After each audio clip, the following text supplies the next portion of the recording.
The village of Greystone was a place where everyone knew everyone.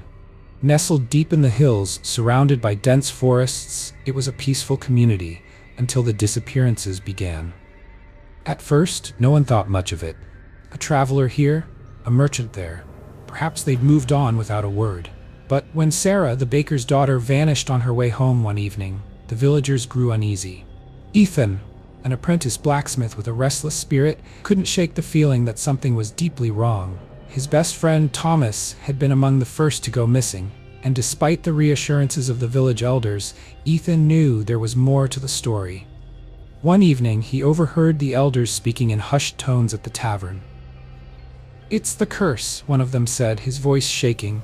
"We disturbed something beneath the old chapel." "The artifact," another whispered. "We should never have touched it." Ethan's heart raced. A curse? An artifact? He had to know more. Late that night, he ventured into the woods, following the path toward the abandoned chapel on the hill. The air grew colder with every step, and the trees seemed to close in around him. The silence was broken only by the occasional rustle of leaves and the distant hoot of an owl. Inside the chapel, he found a trapdoor beneath the altar. With trembling hands, he lifted it, revealing a dark staircase leading into the earth. He descended into the darkness, the flickering light of his lantern barely illuminating the way. At the bottom, Ethan found a cavern filled with strange, glowing symbols etched into the walls. In the center of the room stood an ancient stone pedestal, and atop it lay a blackened, cracked artifact that pulsed with an eerie light.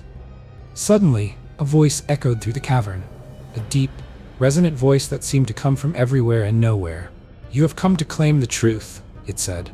"But truth comes with a price." The air grew thick, and shadows began to form, taking on humanoid shapes. Ethan realized with a jolt that these were the missing villagers, their eyes hollow, their faces twisted in silent screams. "They are bound to me," the voice continued. "Their lives feed my power. Leave now, and you may yet escape their fate." But Ethan would not leave. Summoning every ounce of courage, he struck the artifact with his hammer. The cavern trembled, and a blinding light filled the space as the artifact shattered. The shadowy figures dissolved into mist, and the villagers' anguished faces faded from sight. As Ethan emerged from the chapel, the dawn was breaking over Greystone. The missing villagers were returning, confused but unharmed. The curse was broken, but the memory of that dark night would haunt Ethan forever.